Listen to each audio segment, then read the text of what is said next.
Assalamualaikum warahmatullahi wabarakatuh. Saya Afi Yolanda Izana dengan NIM 1730714131 kelas Kimia E 2017. Pada kesempatan kali ini saya akan menjelaskan operasi simetri pada bangun oktahedron. Ini merupakan bangun dari oktahedron. Nah, operasi simetri sendiri itu memiliki 5 unsur. Yang pertama, unsur identitas dengan simbol E. 2. Sumber rotasi dengan simbol Cm. 3. Bidang refleksi dengan simbol sigma. Yang keempat, titik inversi dengan simbol I. Dan yang terakhir adalah sumber rotasi semu atau improper rotasi dengan simbol Sn. Yang pertama yaitu unsur identitas.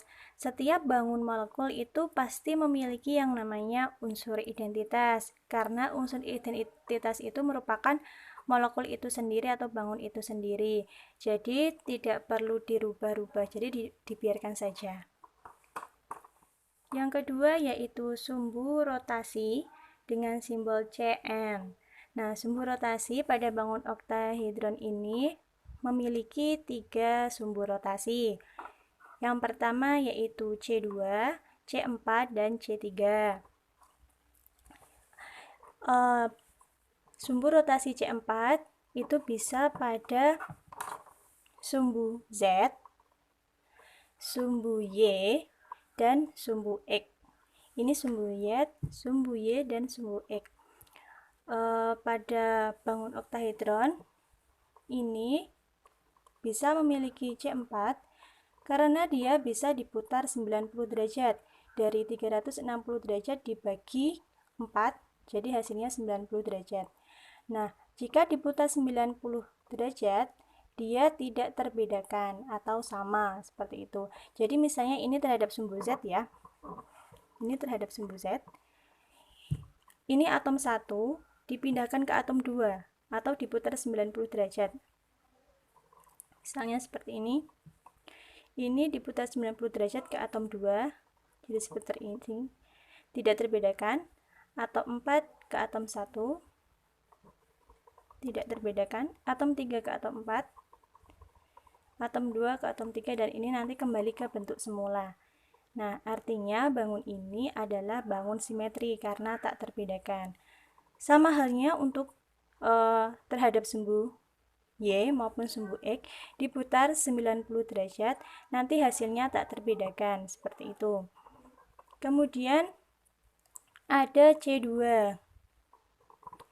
C2 pada bangun oktahedron itu juga sama.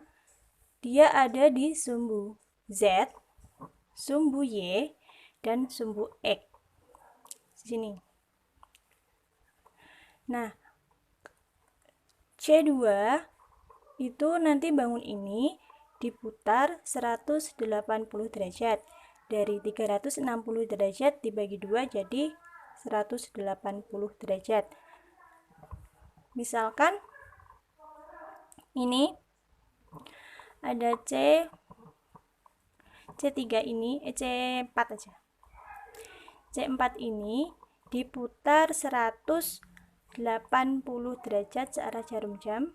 Berarti dia nanti ke C2 diputar 180. Nah, hasilnya tak terbedakan, dan antara C2 dan C4, atom 2 dan atom 4 dia tidak terbedakan. Antara atom 2 dan atom 4 saling bertukar tempat. Jadi yang C4, jadi atom 4 ke 2, atom 2 ke 4, seperti itu. Sama halnya untuk yang sumbu X maupun sumbu Y. Jadi untuk sumbu X ini, untuk sumbu Y di sini ada atom nomor 5 dan di bawah ada atom nomor 6. Diputar 180 derajat seperti ini. Jadi antara atom 5 dan atom 6 itu saling bertukar. 5 yang awalnya di atas jadi di bawah, begitu juga yang 6 terbalik. Seperti itu. Sama untuk yang ini, sumbu yang X.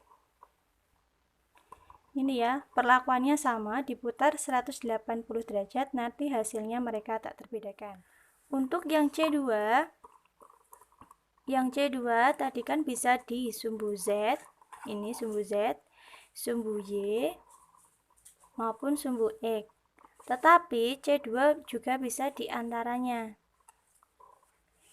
di antara sumbu X dan sumbu Y. Jadi di sini, di antara ini, dia juga bisa jadi C2 karena dia juga bisa membelah menjadi 2, sama besar. Jadi jika ini nanti sumbu ini dan sumbu ini diputar 180 derajat akan menghasilkan bangun yang tak terbedakan. Misalnya ini yang atas atom nomor 5, kemudian diputar 180 derajat seperti ini menjadi yang atas atom 6. Jadi antara atom 5 dan atom 6 itu saling bertukar. Selanjutnya, untuk yang sumbu ini juga sama. Sumbu ini juga sama, ini C2. Jika diputar, nanti akan tertukar tempatnya. Tukar posisinya, tapi untuk atom-atom yang di sekelilingnya ini, posisinya tetap sama. Cuman yang atas jadi di bawah, yang bawah jadi di atas. Nah, jika di antara seperti ini, jika tadi kan melewati atom-atomnya sini, dia ditulis C2 aksen saja. Tapi kalau dia itu di tengah-tengah sini melewati atom-atomnya atau di antara atom-atomnya, dia ditulisnya C2 double aksen. Seperti itu. Kan ini tadi merupakan C2 ya, sumbu C2. Tapi jika apakah C4 juga bisa di sumbu ini? Mari kita coba. Jadi, kan kalau C4 diputarnya 90 derajat. Kalau C2 180 derajat. Ini C2 tadi. Kalau seumpama dia C4 berarti diputar 90 derajat. Berarti yang sini jadi ke sini ya. Yang ini jadi ke sini, jadi separuhnya. Ini jadi ke sini. Kita coba putar. Jadi seperti ini. Nah, tapi bangun ini udah beda bentuknya. Berarti bangun ini terbedakan dari yang awalnya tadi. Maka pada sumbu ini hanya bisa untuk C2 saja. Untuk C4-nya tidak bisa karena kalau C4 bangunnya sudah berbeda. Sedangkan kalau C2 tadi kan bangunnya sama. Kemudian untuk selanjutnya yaitu C3. C3 itu dia ini bidangnya seperti ini, merupakan diagonal ruang dari kubus. Jadi jika ini dimasukkan ke dalam kubus, nanti sumbu ini merupakan diagonal ruang dari kubus tersebut. Seperti itu.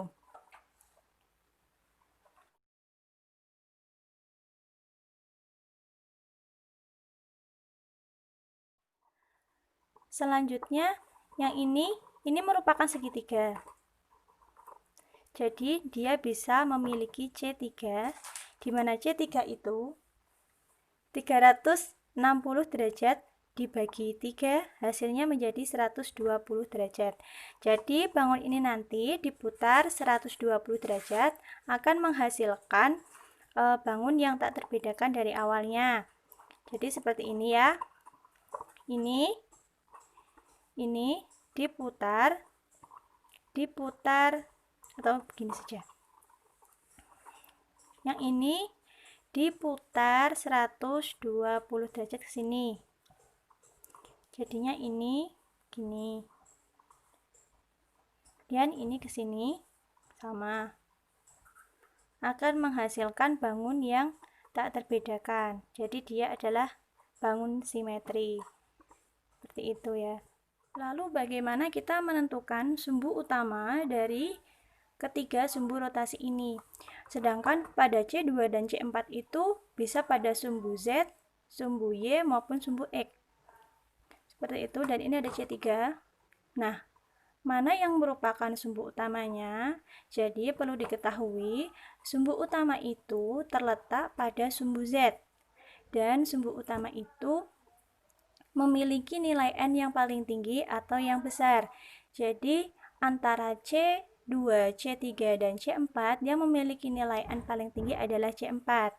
Jadi, sumbu utama terletak pada C4 yang berada pada sumbu Z. Yang ini dari atas ke bawah. Operasi selanjutnya adalah refleksi atau pencerminan. Jadi, refleksi sendiri ini memiliki 3, sigma V atau vertikal. Jadi untuk sigma V ini bidang cerminnya itu sejajar dengan sumbu utamanya, Kemudian ada sigma H. Nah, itu merupakan refleksi horizontal yang bidang refleksinya itu tegak lurus dengan sumbu utama. Dan yang ketiga yaitu sigma D atau refleksi dihedral. Jadi untuk sigma D ini dia bidang refleksinya memotong diagonal atau melalui sumbu X dan Y, antara sumbu X dan sumbu Y melalui diagonal bidang. Seperti itu. Sama seperti vertikal, cuman dia memotong diagonal. Jadi melewati diagonal di sini. Nah, untuk bangun oktahedral sendiri, dia memiliki ketiga-tiganya. Jadi ada vertikal, horizontal maupun dihedral. Yang pertama yaitu vertikal. Untuk vertikal, dia di sini. Ini vertikal. Hasil jika satu ini dicerminkan terhadap vertikal, hasilnya yang ini. Kemudian bisa di sini. Bisa di sini. Jadi nanti bagian yang ini direfleksikan, hasilnya yang belakang. Seperti itu. Kemudian yang horizontal itu yang tegak lurus dengan sumbu utama. Sumbu utamanya adalah sumbu Z ini atau C4 ini. Direfleksikan seperti ini secara horizontal. Secara horizontal ini, jadi bagian atas direfleksikan terhadap bidang horizontal, hasilnya yang bawah. Ini pencerminannya. Kemudian untuk yang dihedral itu yang melewati diagonal. Jadi di sini, ini diagonalnya ini pencerminannya. Jadi bagian sini dicerminkan terhadap bidang diagonalnya, dihedralnya, hasilnya yang sebelah sini. Begitu juga yang sini. Gini ya. Ini. Bagian depan dicerminkan terhadap bidang dihedral atau diagonalnya, hasilnya yang ini. Seperti itu. Kemudian yang selanjutnya adalah titik inversi. Titik inversi itu atom-atomnya itu identik. Ini atomnya identik. Antara atom satu dan yang lain itu identik. Kemudian jarak antara atom-atom ini ke atom pusatnya itu sama. Jadi dibayangkan bahwa di dalamnya ini ada atom pusat. Atom pusatnya jadi di tengah-tengah sini ya, di dalamnya sini. Nah, jarak antara atom 1 ke atom pusat itu sama dengan jarak antara atom 2 ke atom pusat, sama dengan jarak atom 3 ke atom pusat, dan seterusnya. Untuk atom 5 dan 6 pun sama. Pokoknya antara atom-atom yang mengelilingi atom pusat itu jaraknya sama. Dari jarak atom ini ke atom pusatnya. Seperti itu. Operasi selanjutnya yaitu sumbu rotasi semu atau improper rotasi dengan simbolnya Sn. Nah, bangun oktahedral sendiri ini dia memiliki S4 dan S6. Kenapa dia bisa memiliki S4 gitu ya? Karena sebenarnya sumbu rotasi semu ini dia itu operasinya 2 kali. Jadi yang pertama itu dirotasikan dulu, kemudian direfleksi. Tapi rotasinya itu cuman semu, jadi cuma dibayangkan aja, tidak diputar secara nyata. Kemudian direfleksikan. Nah, apakah ada bayangannya atau tidak, seperti itu. Nah, untuk oktahedron dia memiliki S4. Jadi dia diputarnya 90 derajat. Jadi Sn itu bisa C2 CN, bisa CN dan C2N. Nah, kalau yang kasusnya yang S4 ini, S4 ini dia ikut yang CN. Jadi tetap dia C4, berarti dia SN seperti itu. Nah, ini dia diputar 90 derajat ya. Ini yang satu diputar kedua misalnya, tapi mutarnya semu ya, dia tidak diputar secara nyata, cuman dibayangkan saja dia diputar di sini.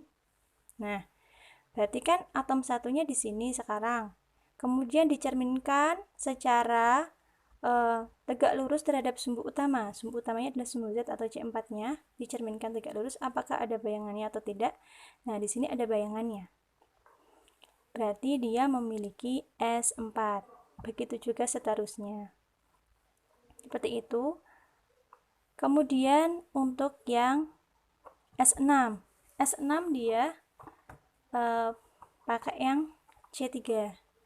C3 kenapa bisa jadi S6 gitu ya? Karena dalam kasus ini pakainya C2N. Jadi SN sama dengan C2N. Jadi kan ini awalnya kan C3 ya. Ini sumbunya sumbu C3. Kemudian dikali 2 berarti nanti dia jadi C6. C6 berarti dia nanti diputarnya 60 derajat. 360 dibagi 6 hasilnya 60 derajat. Jadi dia memiliki S6. Ya, kita coba dulu ya. Nah, ini kan 120 derajat ya kalau semua ini diputar ke sini. Karena dia itu 60 derajat diputarnya harusnya kan jadi C6. Yang ini diputarnya ke sini. Di sini aja, di sini. Hasilnya kan di sini. Kan kalau 120 ini ke sini. Kalau 60 kan berarti setengahnya berarti di sini. Nah, ini dibayangkan semu, diputarkan ke sini. Nanti kan hasilnya seperti ini ya. Nah, ini dibayangkan ke sini. Ini sini, kemudian direfleksikan secara tegak lurus terhadap sumbu utama. Ini sumbu utama, kemudian direfleksikan tegak lurus. Nah, berarti kan tadi di sini hasil refleksinya itu adalah ini. Berarti karena ini adalah bayangannya, dia memiliki S6. Nah, kesimpulannya apa? Untuk bangun oktahedron ini, dia memiliki sumbu rotasi C2, C3, dan C4, di mana sumbu utamanya terletak pada C4 pada sumbu Z. Kemudian dia punya bidang refleksinya ada vertikal, horizontal, dan dihedral.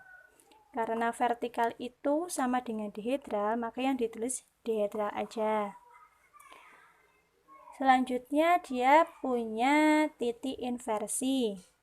Dia memiliki titik inversi dan dia memiliki sumbu rotasi semuanya S4 dan S6. S4 dan S6.